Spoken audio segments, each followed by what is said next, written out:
Hello दोस्तों, कैसे हैं आप। उम्मीद है खुश होंगे, संपन्न होंगे। दोस्तों, आज हम आपको एक छोटे से चूहे की कहानी सुनाते हैं।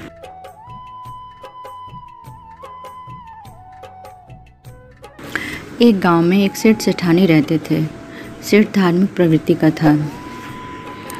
सेठ दिन रात गणपति भगवान का जाप करता रहता था। वह भोजन करते समय भी गणेश भगवान को भोग लगा के ही भोजन करता था। सेठानी उसकी आदत देख के परेशान रहती थी। बोलती थी, क्या दिन रात तुम गणेशा गणेशा रटते रहते हो, तुम्हारे गणेश भगवान कभी कुछ किए भी हैं। यह कह के सेठानी अंदर चली जाती है। सेठ बोलता है, भाग्यवान, मेरे गणेश भगवान के लिए इस तरह की बातें ना किया करो। सेठ सुबह शाम गणेशपति भगवान को लड्डू का भोग लगाता था और पूजा पाठ करता था।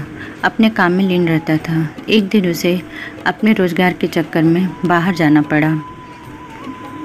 वह बाहर जाते समय सेठानी से कहा, मैं शहर से बाहर जा रहा हूँ, तुम मेरे गणपति भगवान को भोग लगा देना।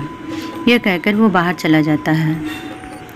सेठानी को मौका मिलता है। वह सेठ के जाते ही पूजा रूम से गणपति भगवान को उठाया, लाल कपड़े में लपेटा और अपने बगीचे में जाके मिट्टी खन के उसमें गाड़ देती है और बोलती है, चलो इस गणेशा से तो मुक्ति मिली।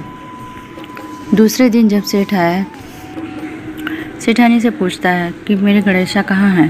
सेठानी बोलती है, मुझे नहीं मालूम कहाँ हैं। सेठ पूरे कमरे में अपने गणेश भगवान को ढूंढता है, लेकिन उसे कहीं नहीं दिखाई देता है। वह लगता है गणपति भगवान हमसे रुष्ट हो गए, तभी ऐसी सज़ा हमें दे रहे हैं। सेठानी भोजन लाकर देती है।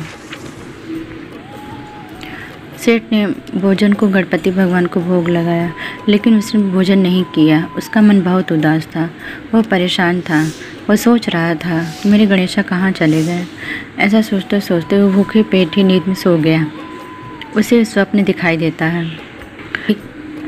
उसने सपने में देखा उसके गणेशा वापस लौटा है और वो खुश होकर के लड्डू, मोदक, मिठाई सबका भोग लगाता है। वहाँ दौड़ते दौड़ते एक चूहा आता है। उसने चूहे को भी एक लड्डू दिया।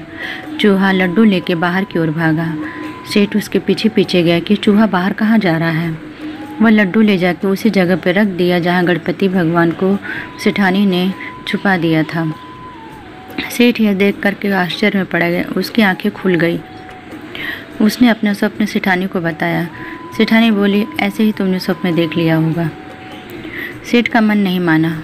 वह उसी रास्ते पे गया जहाँ चूहा स्वप्न में गया था।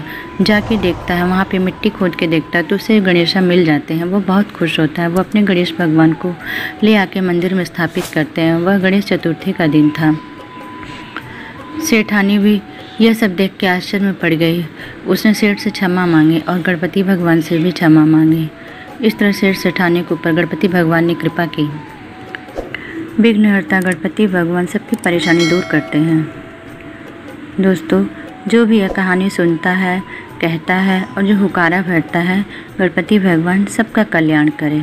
दोस्तों, यदि आपको हमारी कहानी पसंद आए तो ज़्यादा से ज़्यादा लाइक कीजिए, शेयर कीजिए और सब्सक्राइब कीजिए। अगली कहानी में फिर मिलेंगे। तब तक के लिए नमस्कार।